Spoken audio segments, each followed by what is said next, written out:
Hello everyone, I hope आप सब लोग अच्छे होंगे एंड अच्छे से प्रैक्टिस भी कर रहे होंगे। तो बेसिकली आज की इस वीडियो में मैं आप लोगों को बताने वाला हूँ कुकी स्निफिंग के बारे में। ये क्या होता है एंड कैसे काम करता है, या आप लोग इसे कुकी स्टेलिंग भी कह सकते हो। बेसिकली अगर आप लोग साइबर सिक्योरिटी या इथिकल हैकिंग के फील्ड में हो तो आप लोगों को इसके बारे में जानना बहुत ज़रूरी है। तो इस वीडियो में मैं डीपली एक्सप्लेन कर दूंगा कुकी स्निफिंग के बारे में, कुकी स्निफिंग क्या होता है एंड कैसे काम करता है। तो स्टार्ट करते हैं आज की वीडियो को। एंड वीडियो स्टार्ट करने से पहले मेरी आप सबसे एक ही रिक्वेस्ट है कि अगर आप लोग चैनल पर नया विजिट करो तो प्लीज़ चैनल को सब्सक्राइब करो, बेल नोटिफिकेशन को ऑल पे प्रेस करो।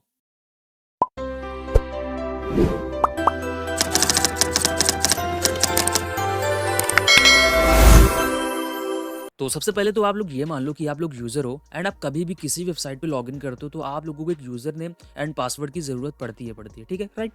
तो आप लोग किसी भी वेबसाइट पे लॉगिन करते हो, वहाँ पे ना एक चेक बॉक्स होता है या रिमेंबर मी का ऑप्शन होता है। मान लो आपने किसी भी वेबसाइट पे लॉगिन किया एंड अपना user name and password submit किया, देन उसके बाद नीचे एक चेक बॉक्स होता है, यहाँ पे ऑप्शन होता है रिमेंबर मी। देन आप लोगों ने वहाँ पे क्लिक किया। लाइक आप फेसबुक का एग्जाम्पल ले लेते हैं। वहाँ पे आप लोगों ने facebook.com ओपन किया एंड अपना यूजर नेम एंड पासवर्ड डाला एंड वहाँ पे आप लोगों ने रिमेंबर मी कर दिया, ठीक है, और चेक बॉक्स पे क्लिक कर दिया एंड वहाँ पे आप लोगों ने सबमिट कर दिया कि रिमेंबर मी। इसके बाद क्या होगा कि अब भी मतलब कुछ टाइम के बाद और अगेन जब आप लोग लॉगिन करोगे facebook.com पे जाके तो आप लोगों को वहाँ पे यूजर नेम एंड पासवर्ड डालने की ज़रूरत नहीं पड़ेगी, क्योंकि क्या होगा कि जैसे आप लोगों ने वहाँ पे रिमेंबर मी किया होगा तो जो आप लोगों का यूज़र नेम पासवर्ड था वो ऑलरेडी सेव हो जाता है एंड जैसे ही आप लोग लॉगिन पेज पे जाओगे तो आप लोगों का ऑटोमेटिक लॉगिन हो जाएगा। तो बेसिकली क्या होता है, जब हम रिमेंबर मी ये चेक बॉक्स पे क्लिक करते हैं तो हमारा जो यूज़र नेम पासवर्ड होता है वो हमारे ब्राउज़र में, हमारे सिस्टम में, हमारे कंप्यूटर में कहीं ना कहीं पे सेव हो जाता है। और वो सेव किस फॉर्म में होता है? कुकी के फॉर्म में। ये कोई भी फॉर्म हो सकती है, टेक्स्टी फाइल में हो सकती है या एम्बेडेड फॉर्म में हो सकती है।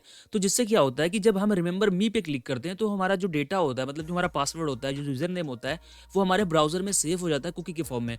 तो क्या होगा अगर वो कोई कुकी, मतलब जो हमारा कुकी होता है, जो हमारा डेटा एक कुकी फॉर्म में सेव होता है, तो क्या होगा अगर वो कुकी कोई हैकर या कोई बंदा चुरा ले, तो क्या होगा?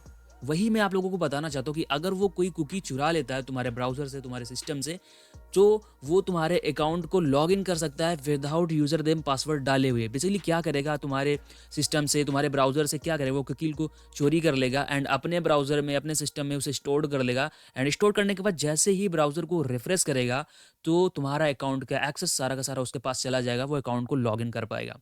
क्योंकि किसी हैकर को अकाउंट लॉगिन करने के लिए सिंपल से दो ही चीज़ रिक्वायरमेंट होती है, user name password. End user name password उसे कुकी के फॉर्म में इजीली मिल जाएगा, तो इजीली आपका अकाउंट एक्सेस कर पाएगा। तो इसे ही बोलते हैं cookie sniffing and cookie stealing.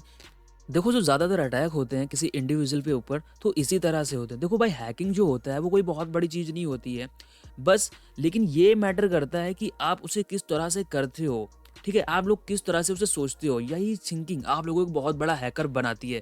तो बस आप लोगों को चीज़ों को अच्छे से सोचना है, अच्छे से प्रैक्टिस कर। तो आज की इस वीडियो में इतना ही। अगर वीडियो अच्छा लगा हो तो प्लीज़ वीडियो को लाइक करें, चैनल पर नया विजिट करो तो प्लीज़ चैनल को सब्सक्राइब करें। मिलते हैं नेक्स्ट वीडियो के साथ, तब तक के लिए देखते रहिए, सीखते रहिए एंड इस वीडियो को अपने फ्रेंड के साथ शेयर जरूर कर देना। Bye bye everyone.